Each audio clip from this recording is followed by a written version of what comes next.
जब से आपने जन्म लिया, इस जन्म में मन ने कितने संकल्प विकल्प किए, बुद्धि ने कितने निर्णय बदले, पांचों इंद्रियों के विषयों ने, आंखों ने कितने रूप देखे, कानों ने कितने संगीत सुने, नासिका ने कितनी सुगंध दुर्गंध ली, जिह्वा ने किस प्रकार के रस लिए, खट्टा मीठा कड़वा कसैला तीखा, काया ने स्पर्श किया, पांच इंद्रियों के 23 विषय। इस जन्म में देखो, जब से जन्म हुआ, माँ के गर्भ से बच्चा बाहर आता है, वो सुख ढूंढता है, माँ की छाती से चिपक करके वो सुख ढूंढता है, दूध पीता है, खिलौना लेता है, पुतगलों में रस लेता है। बचपन में ही माँ को बताना चाहिए, देख बेटे, मैं तेरे शरीर की माँ हूँ, तेरी माँ जिनवानी है, तेरे पिता अरिहंत परमात्मा। ये संस्कार माँ को गर्भ में देना चाहिए, माता पिता को। हमारे यहाँ 72 कलाओं में एक कला है गर्भ संस्कार की कला। आज वो विलुप्त हो गई है। आज पर्सनैलिटी डेवलपमेंट के लिए सब कुछ किया जा रहा है, परंतु अस्तित्व के निर्माण की बात नहीं होती, ब्रह्म ज्ञान की बात नहीं होती। उपनिषद के ऋषियों में भी आता है, अथ आतो ब्रह्म जिज्ञासा। ब्रह्म की चर्चा जब राम गुरुकुल में थे, कृष्ण गुरुकुल में थे, वहाँ भेदभाव नहीं था अमीर गरीब का। सुदामा उसी गुरुकुल में पढ़े, कृष्ण भी उसी गुरुकुल में पढ़े। एक आचार्य एक गुरु समान शिक्षा देता है, समान जीवन व्यतीत करता है। जंगल में जाते हैं, लकड़ियाँ इकट्ठी करते हैं, भोजन बनाते हैं। कैसा जीवन था! कहाँ कृष्ण वसुदेव, कहाँ सुदामा, कोई भेदभाव ही नहीं था। ऐसी भारत की संस्कृति, गुरुकुल की संस्कृति। आचार्य उनको शिक्षा देते थे, 72 कलाएं सिखाते थे, और आचार्य की पत्नी रात को धर्म की शिक्षा देती थी। शुद्ध संस्कार वो आज चले गए। एक किताब है आ घर लौट चले, उसका पहला चैप्टर गर्भ संस्कार का है। वो आप सब के लिए, गर्भवती बहनों के लिए बहुत उपयोगी है कि कैसे जीवन को जीना चाहिए। बच्चे का पूरा जीवन माँ पर निर्भर करता है, इसलिए माँ को पहले नमस्कार किए कि मातृदेवो भाव, पितृदेवो भाव, आचार्य देवो भाव। माँ का पूरा जीवन तपस्या का जीवन है। माँ की कुक्षी में तीर्थंकरों का जन्म होता है, और तीर्थंकरों के माता पिता भी मोक्ष जाते हैं। वो माँ, त्रिशला माँ, रेवती माँ, उच्च कोटि के संस्कार देना ही चाहिए। आप भी सब ध्यान कर रहे हों, आपके छोटे बच्चे, चाहे 5 साल का बच्चा है, 2 साल का बच्चा है, तुम धर्म के संस्कार दो। तुम माता हो, शुद्ध हो, तुम्हारे भीतर एक जीव आत्मा है, उसको एहसास कराओ। बच्चे आत्मा में 8 गुण हैं, वो दिखाई नहीं देते, उसका अनुभव किया जा सकता है। देखो, तुम कान से सुनते हो, सुगंध लेते हो, भोजन पचता है, दूध पीते हो, ये आत्मा की उपस्थिति में होता है। आत्मा नहीं है तो कुछ भोजन पच ही नहीं सकता, कुछ ग्रहण कर नहीं सकता। ऐसे उसको अनुभव से सिखाओ। और आत्मा तुम्हारे भीतर है, और वही परमात्मा बनेगी। अरिहंत की वाणी माँ है, और अरिहंत पिता है। ये गर्भ में जब बच्चा आता है, उस समय गर्भवती माँ को उठते बैठते चलते संस्कार देने चाहिए। माँ को लोगस का पाठ पढ़ना चाहिए, माँ को कौशक करना चाहिए। ये देखिए, कौशक में शरीर की वेदना होती है, 2 तत्व अलग अलग हैं, जड़ अलग है और जीव अलग है। जीव का मात्र दृष्टा है, और जड़ में कर्म निकलते हैं। उस समय आप स्वीकार कर लेते हैं वो कर्म निकलते हुए, तो आपके अनंत कर्म निर्जित हो जाते हैं। और जब भी आप ध्यान में बैठो, एक ध्यान का कक्ष चुनो, उसमें अपने बच्चों को ज़रूर साथ बिठाइए और साथ ही भोजन कीजिए। भोजन एक महत्वपूर्ण अंग है। सभी बच्चे जब आपके घर के सदस्य हैं, चुन लीजिए छुट्टी के दिन, इतवार का दिन, सुबह नाश्ता करेंगे, भोजन करेंगे, एक साथ भोजन करेंगे। और माता पिता को देखना चाहिए बच्चे की रुचि क्या है, वो क्या करना चाहता है, ऐसे संस्कार देने चाहिए। साथ में भोजन करोगे, ध्यान करोगे, भजन करोगे तो बच्चे कहीं बिगड़ नहीं सकते। और भोजन करते समय मोबाइल को बंद कर दीजिए। हम देखते हैं भोजन करते हैं मोबाइल साथ में है, गाड़ी चलाते हैं मोबाइल साथ में है, सोते हैं मोबाइल साथ में है। वो सारे दुनिया का कूड़ा करकट आपके भीतर चला जाता है। खाते हुए, भोजन करते हुए भी आप मोबाइल को देखते हैं तो कैसे संस्कार बनेंगे? वही आपके बच्चे देखते हैं, मोबाइल देखते हैं। इसलिए प्लीज़ मोबाइल को जब आप गाड़ी चलाएं, जब आप भोजन करें, जब आप रात्रि में विश्राम करें, जब आप ध्यान करें, तो केवल ध्यान के लिए सूचना सुन सकते हैं, उसके बाद अलग कर दीजिए। ये छोटी सी बात महत्वपूर्ण की बात है। तो जितने भी आप ध्यान साधक हैं, पंचम काल में केवल मात्र साधना आत्मा की है। उस आत्मा की साधना से ही आप आगे बढ़ सकते हैं और कहीं नहीं। बाकी जो कुछ भी आप करते हो वो गलत नहीं है। पूजा पाठ, प्रार्थना, अरिहंत की स्तुति, ये पुण्य का बंध है। निर्जरा कम है, पुण्य ज़्यादा है। आप जानते हैं पुण्य से स्वर्ग मिलेगा, सुख मिलेगा, बहुत सेठ बन जाओगे, मनुष्य का जीवन मिल जाओगे, राजा भी बन सकते हो। पर फिर संसार में आना पड़ेगा। हमें संसार नहीं चाहिए। ये जो आत्मा कैद है भीतर, ये मुक्ति चाहिए। आत्मा का घर सिद्धालय है। हमें एक ही पद प्राप्त करना है। जितने मुनिराज महासाध्वी जी बैठे हैं, जो श्रावक बैठे हैं, एक पद। कौन सा पद? सिद्ध पद। हमारे जीवन का लक्ष्य एक सिद्ध पद मुझे प्राप्त करना है। सिद्धा सिद्धिं मम दिशन्तु।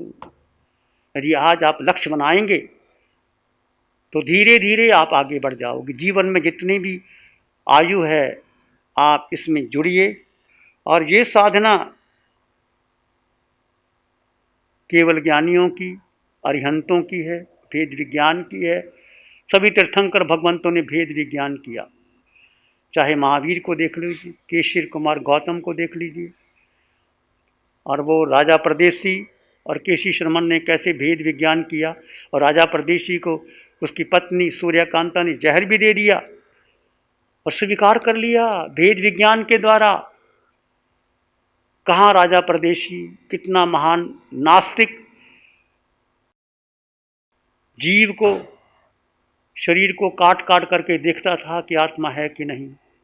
जब फटकारा केसी कुमार शर्मन ने, ये राजन तू मूढ़ है, तुझे पता ही नहीं क्या करना है। फटकारा, उसको समझ में आया। बहुत बड़ी लंबी चर्चा है। रायपसनी सूत्र, वो भेद विज्ञान की साधना है। महावीर ने भेद विज्ञान की साधना गंधर गौतम को दी है। गौतम, तुम्हें आत्मा पर शंका है। और यही साधना भगवान ऋषभदेव ने 99 पुत्रों को दी। जब 98 पुत्र आए थे भगवान के पास कि हमें राज्य दो प्रभु, भरत राज्य नहीं देता, तो भगवान ने एक सूत्र कहा था, संबोधि संभुज संभुज किम न बुझा, संभोहि खलु पे दुल्ला, नो हुवनमंती रायो, नो सुलभम पुनराभिजीव। संबोधि को प्राप्त करो हे पुत्रो। संभुज संभुज किम न बुझा, संबोधि का प्राप्त करना बहुत दुर्लभ है। नो हुवनमंती रायो, नो सुलभम पुनराभिजीव। ये दिन और रात वापस नहीं आएंगे। एक सूत्र से 98 पुत्रों को बोध हो गया और राज्यपाट छोड़ करके दीक्षा ले ली। भगवान ऋषभदेव ने 98 पुत्रों को बोध दिया था। और उसको जो कौशक में खड़े थे बाहुबली, उनको भी बोध दिया था, तुम इतना तप तो कर रहे हो पर अभिमान छोड़ दो। ब्राह्मी सुंदरी ने बोध दिया था, वीरा मारा गाय थकी, केवल ज्ञान न होए। सारी साधना देखिए भेद विज्ञान की है। सूत्र पर लीजिए, आचार्य का सूत्र, पहला ही सूत्र सोहम, आचार्य भगवान आत्माराम जी के अनंत उपकार हैं। उन्होंने जो सूत्र लिखे हैं, व्याख्या दी है, दशवें कालिक, उत्तराध्ययन, सारे सूत्र, महान सूत्र। आचार्य भगवान लगभग 30 वर्ष तक लुधियाना में बैठ करके उन्होंने पहले अपने गुरु की, आचार्यों की सेवा की, शास्त्र लिखे। ऐसे शास्त्र आज विश्व में नहीं मिलते। जर्मन स्कॉलर भी इस शास्त्रों की डिमांड करते हैं। तत्वार सूत्र जैनागम सुमने आचार्य भगवान आत्माराम जी कहते हैं ये हमारा सूत्र है, स्थानकवासी परंपरा का जो मानते नहीं थे। ऐसे महान आचार्यों की अनंत कृपा हम पर है। तो वो सारी भेद अब हमें भी समझ में आने लग गई। आप जब इस ध्यान से गुजरोगे तो भेद ज्ञान की साधना, उत्तराध्ययन सूत्र का 36वां अध्ययन, भेद ज्ञान की साधना, नमी पवज्जा, और भी जितने सूत्र है, मेरा क्या जल रहा है, मिथिला जल रही है तो मेरा क्या जल रहा है, मैं तो आत्मा हूँ, गहराई में जाएगी तो सारा भेद विज्ञान की साधना है। तो भेद विज्ञान और आत्मबोध के बिना मुक्ति संभव नहीं। ये आप मान के चलिए, पहले भेद विज्ञान कीजिए, फिर आत्मबोध होगा, इससे मुक्ति संभव है। आप तप कर रहे हैं तो भेद विज्ञान से कीजिए, आप समायिक करते हैं तो भेद विज्ञान से कीजिए, आप ध्यान करते हैं तो भेद विज्ञान से कीजिए, आप विहार कर रहे हो, यात्रा कर रहे हो, किस चर्चा करते हो, उसमें भी शुद्ध आत्मा के दर्शन कीजिए। और आपकी ये साधना 24 घंटे में 8 घंटे 10 घंटे तक चल सकती है इस पंचम काल में। पर प्रयास करना पड़ेगा, धीरे धीरे मन भटकाएगा, मन आपको रुलाएगा, बार बार रुलाएगा। आप एक संकल्प रखो कि मन तेरे पीछे मुझे नहीं लगना, जन्म जन्म मैंने घुमा दी, मन के कारण, बुद्धि के कारण, इंद्रियों के कारण, अब तेरे पीछे मैं लगूंगा नहीं। और अपनी शक्ति जो आत्मा ने मन को, बुद्धि को दी है, आत्मा की अनंत शक्ति अपने आप में आओ तो आगे बढ़ जाओगे। तो हम क्या करना है, एक लक्ष्य तय करना है हमने। संसारी एक लक्ष्य को लेकर उठता है कि व्यापार बढ़े, धन बढ़े, रोगी निरोग होने का लक्ष्य रखता है। किसी के पास रोग है, वो समझता है कि मेरा रोग ठीक हो जाए। एक विद्यार्थी का लक्ष्य रहता है कि मैं पढ़ूं और ज्ञान प्राप्त करूं और उच्च पद प्राप्त करूं, अच्छी नौकरी मिल जाए। साधु धर्म की आराधना का लक्ष्य लेकर उठता है, धर्म की प्रभावना का लक्ष्य लेकर उठता है, तपस्वी तप करने का लक्ष्य निर्धारित करता है। परंतु एक आत्मार्थी का लक्ष्य भिन्न है। एक आत्मार्थी साधक का लक्ष्य है, वह अपने में स्थित रहने का लक्ष्य लेकर उठता है कि मैं अपने में स्थित कैसे हो जाऊं, स्व स्थिति।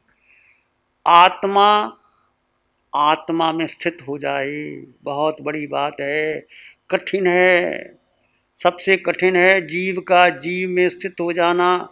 यही ध्यान है, यही धर्म है, यही कौशग है, यही साधना है, जीव अपने में स्थित हो जाए।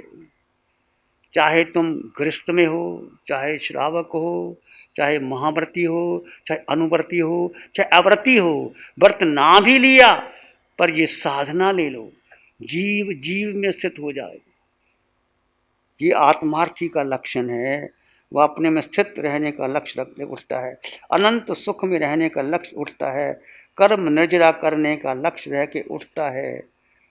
अनादिकाल से विचरते हुए भिन्न भिन्न देहों में जाकर अनेकों लक्ष्य हमने रखे, जिस जड़ में काया में आकर भी अनेकों लक्ष्य रखे। इस जन्म में भी देखो, जब से जन्म लिया कितने लक्ष्य लेके चले थे, परंतु एक आत्मार्थी का लक्ष्य मात्र स्वयं में स्थित रहकर सिद्ध समान बनकर सिद्ध होने का लक्ष्य।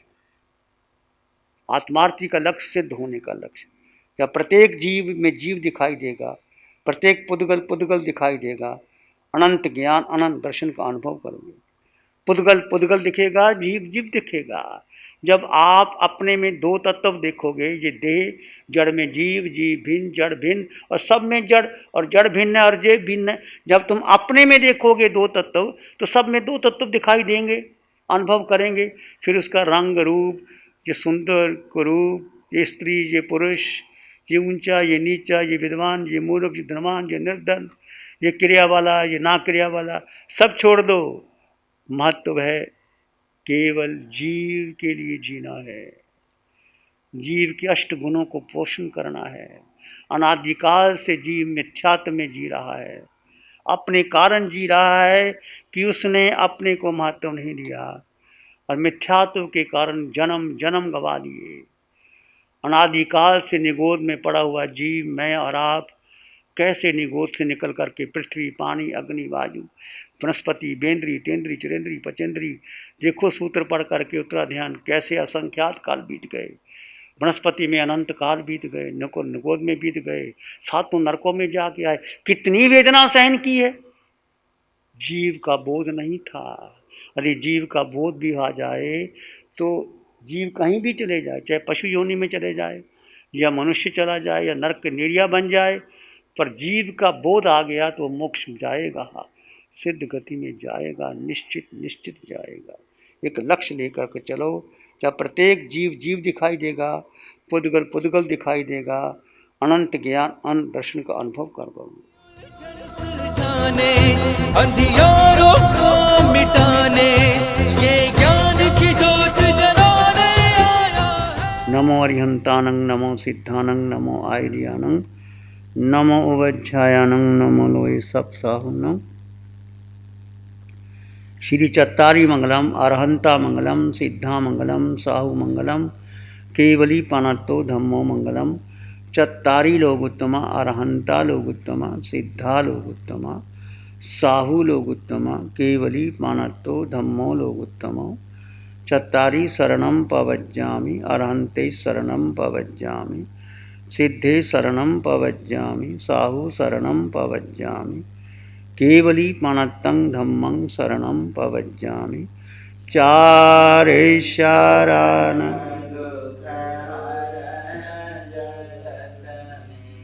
और शरणा जो